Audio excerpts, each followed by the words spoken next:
Oi gente, eu quero compartilhar com vocês sobre o livro As Leis Dinâmicas da Prosperidade, ok? E quero falar aqui sobre a lei da expansão. Ler para vocês e fazer uma meditação para nós analisarmos um pouquinho a respeito daquilo que nós podemos colocar em prática na nossa vida, sobre a lei da expansão. Isso é bom tanto para nós quanto para as pessoas ao nosso redor. E é sobre isso que nós precisamos entender das coisas, não querer só para nós, mas sim distribuir para os outros também. E nós vamos falar sobre a lei da expansão em vez da lei da diminuição. Você já conhece a respeito disso? A lei da diminuição ela também existe. Assim como existe a lei da expansão sobre crescer, existe a lei da diminuição, aquilo que faz isso com a pessoa, deixa a pessoa cada vez menor até chegar o momento que ela fica presa, que ela não consegue melhorar ou expandir. Então vamos lá, porque aqui o texto é bem bacana. Então, dizendo sobre este material, quero ler para vocês e fazer alguns destaques. Todas as pessoas tendem a buscar mais alimentos, uma casa melhor, mais beleza, mais conhecimento, diversão e luxo, mais satisfação no trabalho. Isso é bem verdade.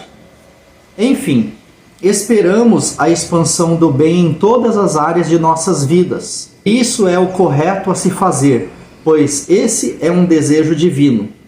Portanto, o desejo pela expansão do bem não deve ser condenado ou suprimido. Pelo contrário, ele é divino e deve ser elevado a níveis adequados de expressão por meio das leis espirituais do pensamento próspero. Então, olha aí, falando sobre as leis da prosperidade, precisamos entender sobre essas leis, que elas são regidas no campo espiritual da nossa vida. Mais precisamente, espirituais do pensamento próspero. Como é maravilhoso usar a lei da expansão no lugar da lei da diminuição.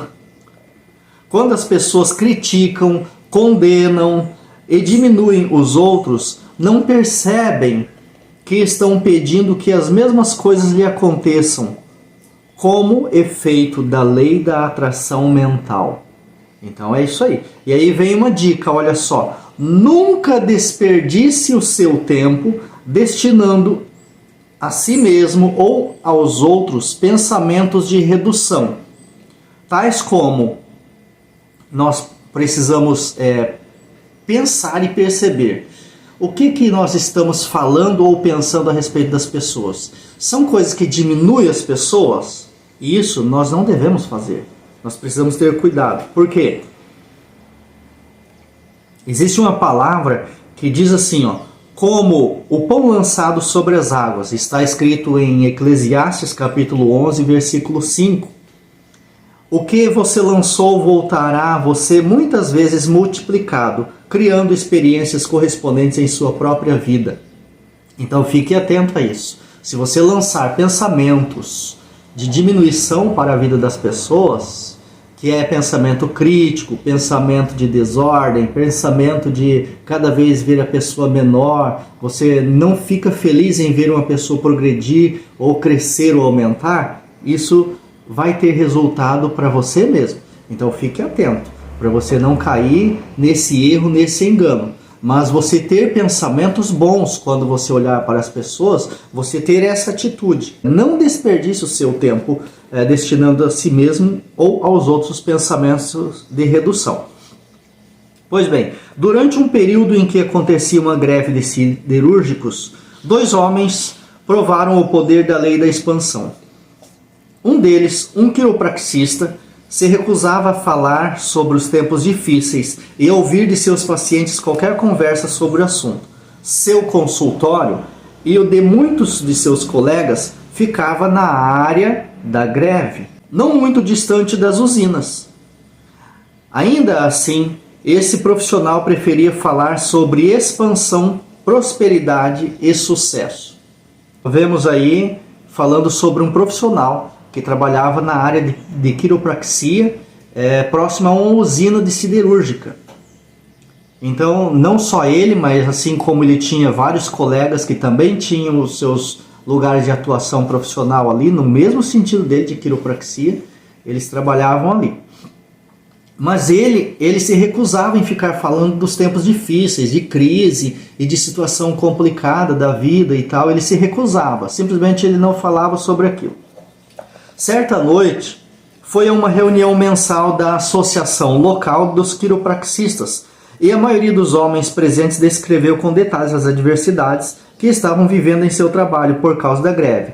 Ou seja, todas os outros profissionais da área, quiropraxia, eles ficavam falando sobre as dificuldades.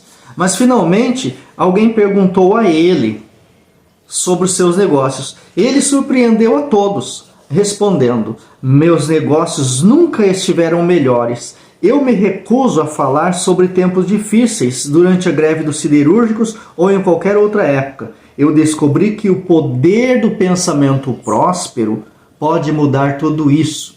Então, olha só, quando a pessoa tem o pensamento ligado na prosperidade, ele se recusa a ficar falando das dificuldades, dos problemas. Ele se recusa a ficar falando de tempos difíceis, de momentos de dificuldade, de crises. Ele se recusa, ele só fala de coisas boas. Isso é pensamento próspero. Tem gente que só pensa que prosperidade é só dinheiro. Dinheiro é o resultado, gente. É o resultado na vida de quem é próspero. E então, ele cita aqui também neste livro aqui, a respeito de um advogado que também passou pela mesma situação. Ele era da mesma região. Também usou a lei da expansão no mesmo período. Seus colegas de profissão declararam apenas como os negócios iam mal e como os escritórios andavam parados. Isso é, na região da siderúrgica, daquelas siderúrgicas. Este homem, esse advogado específico, contudo decidiu não cair nesse estado mental limitado. Olha só, gente, quando a pessoa está com o pensamento de diminuição ligado, seus pensamentos na lei da diminuição, o que acontece com ela? Ela entra num estado mental limitado, ou seja, a mente da pessoa ela fica assim, limitada, ela vai se fechando, ela não tem liberdade. E o que acontece com essa mentalidade? Ela não consegue progredir. Uma noite, em sua sessão de oração, ele disse, em oração, este homem disse: Senhor, eu acredito que Deus é o meu pastor e que nada me faltará. Sei que daquelas usinas siderúrgicas vinham meus principais clientes, mas também sei que o Senhor tem clientes igualmente prósperos que precisam de ajuda legal. E olha só, olha neste detalhe. Estou confiando que o Senhor me mandará novos clientes a quem eu possa servir. Olha só o nível de inteligência deste homem. Além dele fazer essa oração confiando ao seu propósito, colocando a sua fé, aplicando a sua fé. Falamos ontem na live sobre a fé aplicada. Este homem, aplicando a sua fé, ele tomou uma posição, dizendo: estou confiando que o Senhor me mandará clientes novos a quem eu possa servir. Ou seja, não é só receber, é dar também. É dar. Então ele estava entendendo que ele precisava dar de si o que ele tinha de conhecimento para servir aqueles clientes. E veja o resultado. Nessa altura ele tinha 4 grandes clientes privados, seus principais canais de receita. Em pouco tempo, 3 desses clientes solicitaram mais serviços do que as usinas jamais haviam pedido. Portanto, ele foi ricamente provido numa época em que quase todos estavam usando e proferindo a lei da diminuição e obtendo com isso resultados diminuídos. Ele, porém, teve resultado de expansão. Então, olha só, são 2 dicas aí. Nunca desperdice o seu tempo destinando a si mesmo ou aos outros pensamento de diminuição ou de redução. Segunda dica: estou confiando que o Senhor me mandará novos clientes a quem eu possa servir. A segunda dica é saber servir. Então, sempre observar que as pessoas precisam de outras pessoas. E você, para ser engrandecido, precisa servir bem as pessoas. Então fica a dica aí para a sua prosperidade, ok? Que Deus abençoe e te engrandeça também fortemente.